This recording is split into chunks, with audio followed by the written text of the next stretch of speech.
अपनी पार्टी के अध्यक्ष सईद अल्ताफ बुखारी ने कहा कि उमर अब्दुल्ला की सरकार जनता की उम्मीदों पर खरा नहीं उतरी है। न्यूज 18 से बातचीत में उन्होंने कहा कि राज्य का दर्जा और आरक्षण जैसे मुख्य मुद्दों पर उमर सरकार ने कोई ध्यान नहीं दिया है। उन्होंने अपनी पार्टी का इन मामलों पर स्पष्ट रुख बताया। अल्ताफ बुखारी ने बारामूला के सांसद इंजीनियर रशीद की भूख हड़ताल और जेल में बंद नेता शब्बीर शाह के मुद्दे पर भी अपना रिएक्शन दिया। का मुद्दा जो है जोर पकड़ता जा रहा है। हमने देखा कि कांग्रेस ने बाज़ाब्ता तौर पर कहा है कि इसके खिलाफ जो है या इसके हक में जो है एक मुहिम का बाज़ाब्ता तौर आगाज़ किया गया है। देखिए, मुझे तो ये लगता है कि जिन लोगों को इतना मैसिव मैंडेट मिला है अगर वो नहीं ला सकते हैं फिर तो अलमिया है ये।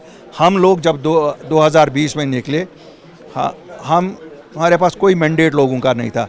हमें इस परेशानी ने निकाला कि अगर हम नहीं निकलते, 5 अगस्त ने फ्लड गेट ओपन किया था। 5 अगस्त 2019 ने कोई भी यहाँ ज़मीनें खरीद सकता था, कोई भी नौकरियाँ यहाँ ले सकता था। हम 40 लोग अपनी इज़्ज़त, रेपुटेशन, पॉलिटिकल कैरियर्स, लंबे लंबे पॉलिटिकल कैरियर्स हैं लोगों के जो हमारे साथ उस वक्त इस पार्टी को जिन्होंने बनाया और वज़ीर आज़म से गए। हम कोई अपने लिए इक़्तिदार ढूंढने नहीं गए, हम कोई मराद अपने लिए ढूंढने नहीं गए। अगर हम गए, हम जम्मू कश्मीर के लिए मराद ढूंढने गए लोगों के लिए, और वो ये थी कि जम्मू कश्मीर में यहाँ की ज़मीनें खाली जम्मू कश्मीर के स्थानीय लोग आपस में खरीद फरोख्त कर सकते हैं। Sir, member parliament engineer Rashid साहब के मुजवज़ा भूख हड़ताल को किस तरह से देखते हैं आप? मैं तो कहता हूँ गवर्नमेंट ऑफ इंडिया को उनको फ़ौरन पैरोल पे रहा करना चाहिए और लोगों के उस मैंडेट का इज़्ज़त रखनी चाहिए जो लोगों ने उन्हें दे दिया है।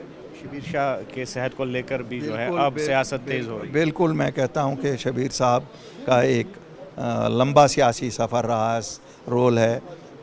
उनकी सेहत ठीक नहीं है। उनको एट पार जैसे आपने बाकी कुछ लोगों को जो इस केस में मुलविस हैं सेहत की बुनियाद पे फैसिलिटीज़ दी है, घर उनको हाउस अरेस्ट में रखा है, इनको भी वैसे ही रखे ताकि इनको।